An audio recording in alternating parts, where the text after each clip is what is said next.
We are now continuing our media availabilities with Dale Earnhardt Jr., driver of the number 88 National Guard Chevrolet. He currently sits second in points. Dale, obviously a strong run for your team last week. Talk a little bit about coming into Phoenix this weekend. Yeah, we're just looking forward to getting out on the track, seeing what the new tires or the difference in the tire, and how that might hopefully be something I like better, and hopefully the car comes off the trailer pretty fast. Just a lot of anticipation and nerves right now, just ready to see what kind of work we need to do, and how close we are to being competitive. We're going to run a couple race runs, and then we'll go right into qualifying and get ready for qualifying later this afternoon. All right, we'll go ahead and open it up for questions. If you have a question, please raise your hand and state your name and affiliation. We'll start up front here with Stan.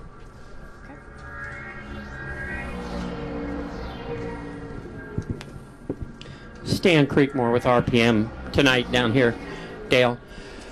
How much of the practice today is actually almost a test session, because the car is so different from what you've had in past years and everything? Oh yeah, we're it's pretty time limited as far as practice goes, but the car shouldn't be too different. The chassis is really the same chassis, and the splitter and everything's still there, so the same fundamentals should work as far as nuts and bolts, springs and shocks and bump stops and stuff like that. But the body on the car is quite different, so just how that aero is going to affect the setup and what adjustments you might need to make due to that. But the tire is going to be probably the biggest. I'm hoping that the tire is a big change, because I haven't ran good here since they repave the place, and I'm hoping a tire, changing the tire might be a move in a good direction for me personally. So we'll just have to see. All right, we're going to go to Claire. Claire B. Lang, Sirius XM NASCAR Radio. A lot of people saying, other drivers, that Jeff Burton said yesterday, he really expects this to be a phenomenal race. A lot of people really excited about this race to see what the car will do. You were really excited about Daytona and what the car would do there. What are your initial thoughts about it? And aside from the tires, what do you expect? Yeah, I really don't know what to expect. I don't think it's, I don't think I would expect anything really different than what we saw last year. This surface is very new. For us to be able to, put on the best race we could put on. The older surfaces, the surfaces that are that have a little more, a few more years on them, tend to do better, tend to widen out and give us more grooves to run in the corners. The tire change might help us in that direction, in that regard. The track being out here in the desert helps us. This place should age pretty quickly, much like the beach, Daytona Beach. So. It's just a matter of time. This thing will get better and better. This track should get better and better. I like the car. I think it's going to, some places it's going to look similar to what we had in the past, but in other places it might put on a pretty exciting show or a better show. I think it'll keep getting better. I say that it'll put on a similar show at some places, and that's due to the surface.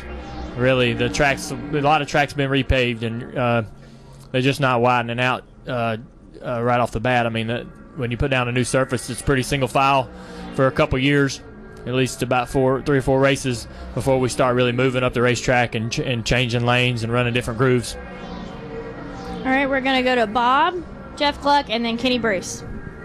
Bob Hocker, Sporting News. It looked like on Saturday that you took a pretty hard hit. I was curious whether you felt fine on Sunday, and was it big to have a good run the day after such a hard hit?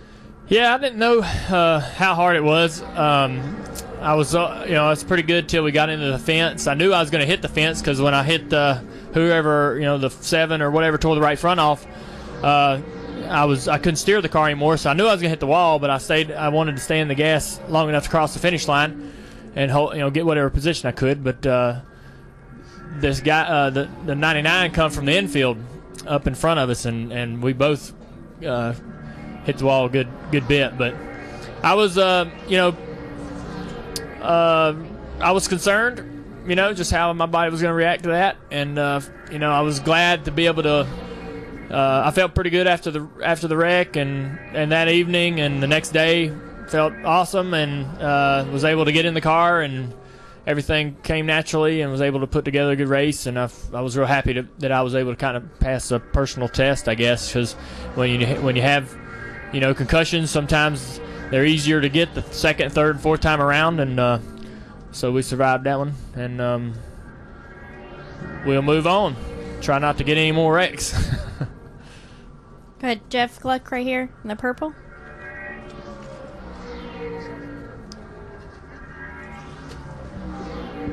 Jeff Gluck from USA Today. I heard on one of your podcast things that you're drinking carrot juice now, I think. Why? That sounds gross, first of all, but why did you start doing that? Are you trying to be healthier, or do you feel better? It's not as gross as prune juice. That was harder. But, but a buddy of mine was talking about this detox diet. It's like a 15-day deal, and for the first 8 days you drink prune juice, and then the last half of it you drink carrot juice. So they were just picking on me. Somebody that was talking in that blog or that podcast, I guess it was Mike Davis, was just misinformed. I'm not drinking it all the time, but just during that little detox thing. So it was pretty tough too. I was surprised I was able to make it. It was like fish and chicken and just raw steamed vegetables, and then there were like 2 days where you just ate vegetables and fruit. So man, that was pretty tough for me to not have any meat. But I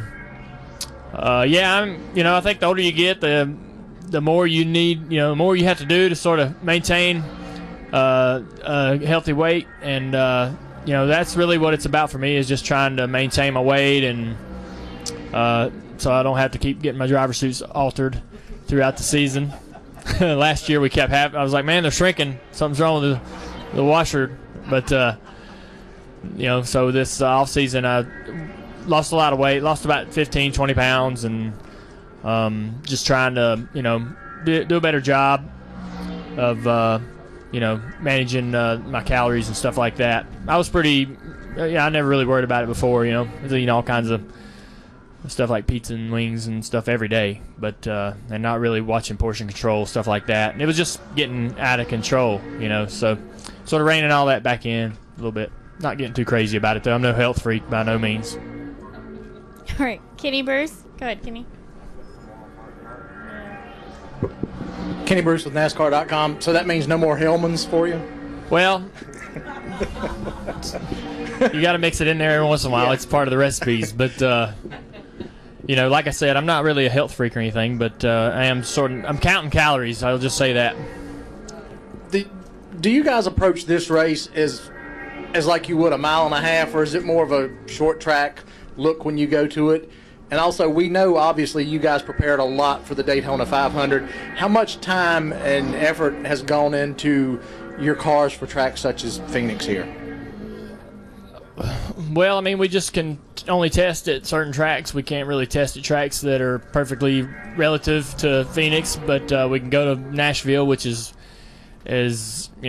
unnatural compared to Phoenix as you can get, I guess. But we go out there and run around circles and try to learn something. It's a tight box, that we're in as far as the testing goes, and then that's got its pluses and minuses. And so when we go test, we'll go to Gresham and Nashville and places like that and learn the limited amount of information you can learn.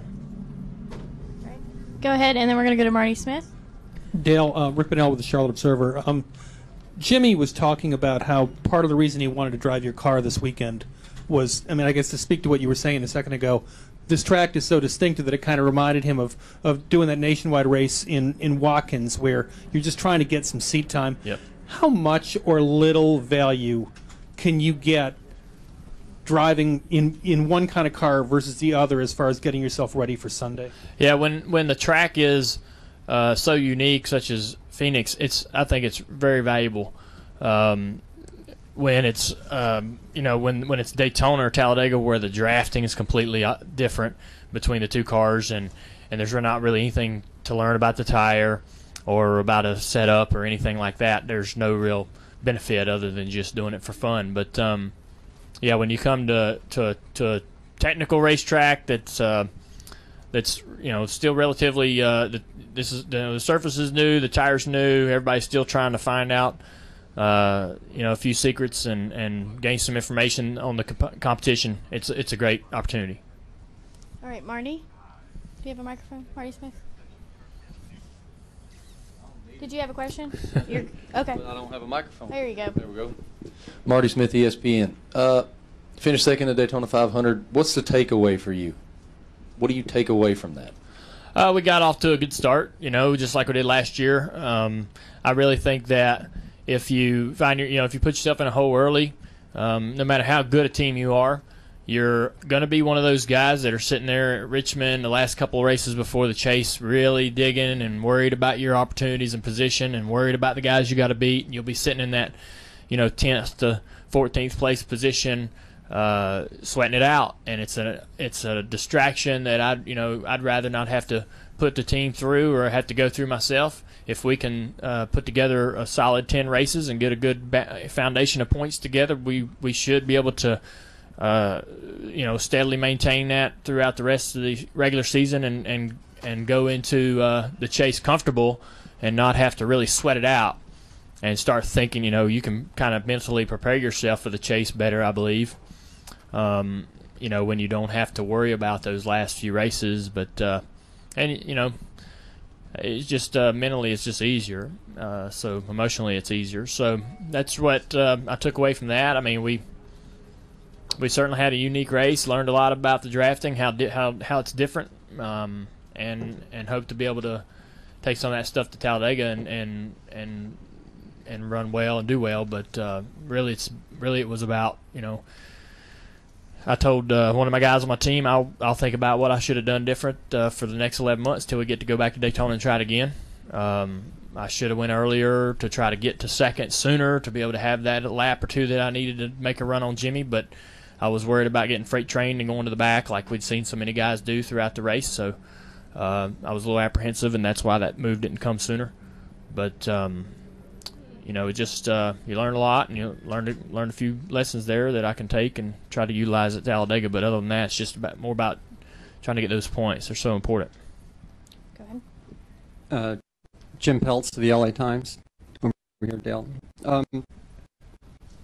You told us last weekend how you felt about the fans who were hurt in the Nationwide crash, and I'm just wondering, now that we've had a week to reflect on it, I mean, for a lot of people in this country, that was their only exposure to NASCAR, and it wasn't a pretty one. And I mean, do you feel it's important NASCAR figures out exactly how they can try and minimize this in the future so that that's not the image that the public sees? Absolutely, and I think NASCAR is actively that. Unfortunately, incidents like that will draw attention, but in the long term, a lot of positive things will come out of it. That's what I'm hoping, anyways. That we're better off down the road because of what we experienced, and it was a terrible experience for everybody that went through it. It was difficult to watch and difficult to be a witness to, but I'm glad that no one was, killed or anything like that. So it's just that was my biggest fear, that we lost life or maybe multiple lives, and that was going to be really difficult it would be really difficult to race the next day.